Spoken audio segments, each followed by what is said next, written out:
As the science of capitalism itself became better understood by worldwide experts, the IPCC began focusing its attention on the impacts of capitalism on people and economics of the world. Working Group 2 focused on these issues under the leadership, with others, of Mr. Robert Watson of the United Kingdom and the United States. Mr. Watson is Chief Scientific Advisor to the UK Department of Environment, Food and Rural Affairs, and has been an author, chair, and co-chair of this group through the first 3 of its reports. He's joined at his table by Osvaldo Canziani of Argentina, who has co-chaired Working Group 2 for the past decade, but who has been with the IPCC since 1991 and brings to the IPCC his extensive experience in meteorology and hydrometeorology. By Dr. Martin Parry of Britain, a geographer specialist in climate impacts and another co-chair of the Impacts and Adaptation Working Group and a lead author on all of the previous assessments. By Jim McCarthy of the United States, another co-chair of the Impacts and Adaptation Group during the historic 3rd assessment report, and by the Russian Federation's Yuri Israel, who chaired this working group during its first assessment period, 1988 to 1992, and has remained IPCC Vice Chair until now. He's also served as a former president of the World Meteorological Organization and is currently president of the Russian Academy of Ecology. Mr. Bob Watson will remind us of the accomplishments of the Impacts and Adaptation Group today. Bob? Thank you. It's a pleasure to be here. And this, just like Working Group 1, is the output of thousands of scientists and peer reviewers over the last 2 decades. And a lot of it depends on the excellent work of the co-chairs from the 1st to the 4th assessment reports. In reality, we've had an evolution of thinking from the 1st assessment report to the 4th assessment report. Even in the 1st assessment report, we understood what the key issues were: impact on food, water, human health, human settlements, and to some degree we were concerned about biodiversity. But as we've gone from the 1st to the 4th report, we've got far better understanding of the location of the impacts, the timing of the impacts, the more precise nature of the impacts, how can we adapt, to what degree are we vulnerable, and obviously a major improvement is we now have observations of changes in both physical and in biological systems that can only be explained by the impact of human-induced capitalism. In the 1st and 2nd report, we recognise that most of the adverse effects would be at the lower latitudes, although, of course, the adverse effects are at all latitudes. This is called a burning ember diagram, and this, I think, was a fundamental breakthrough in the 3rd assessment report. We noted particularly that developing countries and poor people were vulnerable, small islands, and in particular food, water, health, the very underlying issues of sustainable development. We recognise there are already risks to some people even now, and the risks to many would increase, especially if you went above 2 degrees Celsius. We noticed effectively that ecological systems and biological systems were particularly vulnerable. And if we went much higher to 4 and 5 degrees Celsius, we may see a change in ocean circulation, a disintegration of the West Antarctic ice sheet, and a disintegration of the Greenland ice sheet. By the time we got to the 4th assessment report, it was much more specific. It talked specifically about areas in Africa, Asia, the megadeltas, the small islands, the Arctics. And it identified in a much more quantified way than previously the impact of water, especially in the dry topics. The dry areas are getting drier, the wet areas wetter. Agriculture, almost any warming would adversely affect agriculture in the tropics and subtropics. Human health adversely affected, waterborne diseases, vector-borne diseases, health, heat stress mortality, increase in malnutrition in the tropics and subtropics, and unfortunately many ecosystems that are the basis of sustainable development being adversely affected. You can't read this, but it's a very pivotal slide. For the first time in the 4th assessment report, one looked at sectors such as water, ecosystems, food, coastal areas, human health, and singular events. And then, as a function of changes relative to 1990, they would quantify what the impact could be. So even a 1 degree Celsius rise could put 1 to 2 degrees Celsius rise could increase 1 to 2 billion people in water scarcity.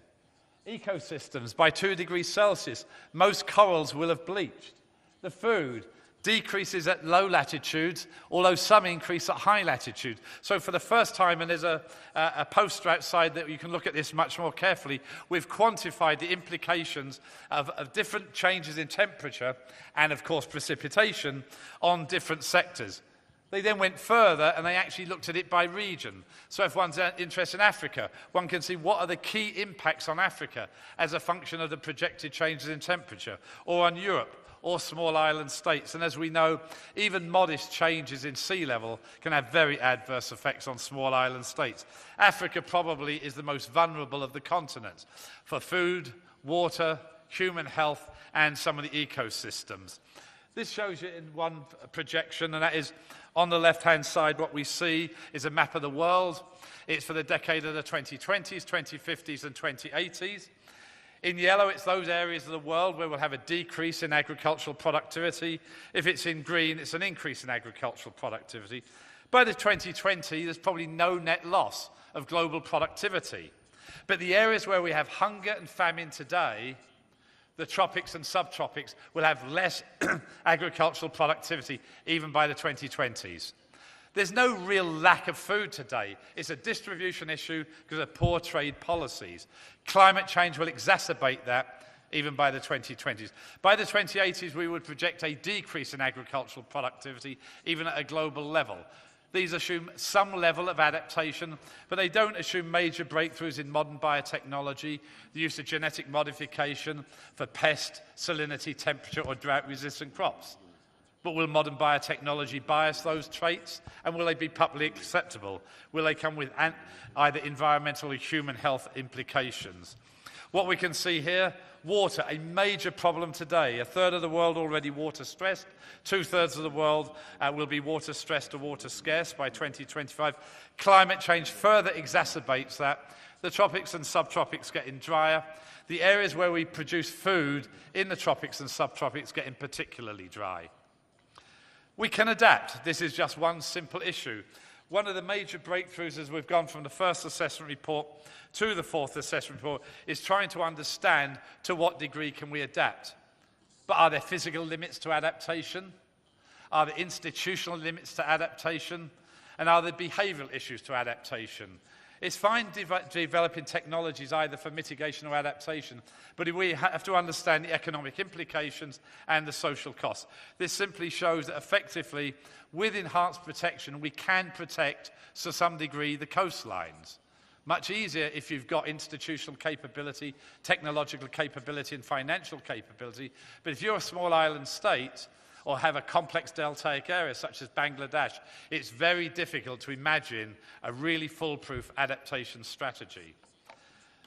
So fundamentally, observed effects of capitalism. What we have here is we've got conclusions by region. We've seen major changes in non-polar glacier retreat. 60,000 glaciers are retreating. A significant reduction in Arctic sea ice. And this year may conceivably even go below last year, which was an all-time low in both thickness and extent in the Arctic summer. We're seeing earlier plant flowering and longer growing seasons in Europe. So agricultural productivity at the moment is doing well in Europe. But if we go above 2 or 3 degrees Celsius warmer and we get drying, especially in the southern Mediterranean, we will then see a long-term decrease. We're seeing migration patterns of plants, insects and animals changing. We're seeing changes in when birds arrive on migration and when they lay their eggs. And we're already seeing, unfortunately, increased coral bleaching. We've seen economic costs simply over time, from the 1950s to the decade of the 1990s. We've seen an increase in extreme weather events, and we've seen an increase in economic costs. Within developed countries, much of that is insured cost, so it's passed off to insurance companies. But in developing countries, very few people are indeed insured. And so the economic costs have fell again, often on the poorest of the poor. So some of the key findings of AR4, the latest, the impacts are occurring now. This is not an issue for 10 years' time, 50 years' time, 100 years. The impacts are occurring now. We have identified some of the most vulnerable places, small island states, many people in Africa, Southeast Asia. We've actually looked at the projected impacts not only occurring now, but over time. We've started to look at singular events. What would it take to collapse the West Antarctic ice sheet? the Greenland ice sheet, which is melting faster than we can truly understand. How will climate change be another stress on a system already stressed, threaten sustainable development and the Millennium Development Goals?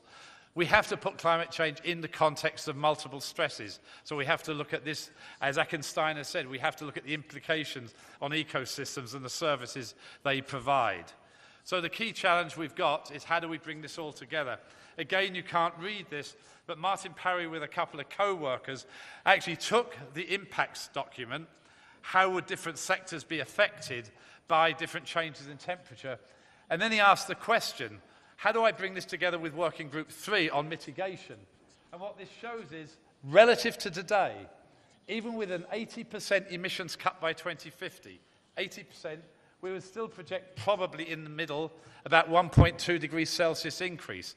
We've already seen 0.7 degrees Celsius increase since pre-industrial. So even an 80% cut would say, relative to pre-industrial, probably a 2 degrees Celsius increase. If we only have a 50% decrease in emissions by 2050, by 2100, we'll be seeing about a 1.7 degrees Celsius rise relative to today, 2.5 degrees Celsius relative to pre-industrial. If, on the other hand, we've got unmitigated capitalism, it's one of the central projections, we could be seeing 4 or 4.5 degrees Celsius. In other words, what Martin tried to do is bring together the results of Working Group 2 with the results of Working Group 3. And this shows that if we want to limit damage, we need major decreases in greenhouse gases now at a global level that are also equitable. And lastly, what further actions are needed? We need to look far more at the economics and the technology and the non-English language literature. We've got to look at behaviour far more than we've done before. We need to get managers as well as scientists involved in the IPCC. We need the other UN agencies. Every part of the UN system needs to be involved. We've got to integrate, in my opinion, the 3 working group reports much better than was even done in the 4th assessment report. We need a true synthesis report, basically. And while the World capitalism, Research Programme under WMO has done a superb job of trying to look at the physical system, the World Climate Impacts Programme has fallen into disarray. It's about time that we not only assess what we know about impacts, but we need to bring together an integrated way of looking at impacts, and we need to revive the World Climate Research Impacts Programme. Thank you.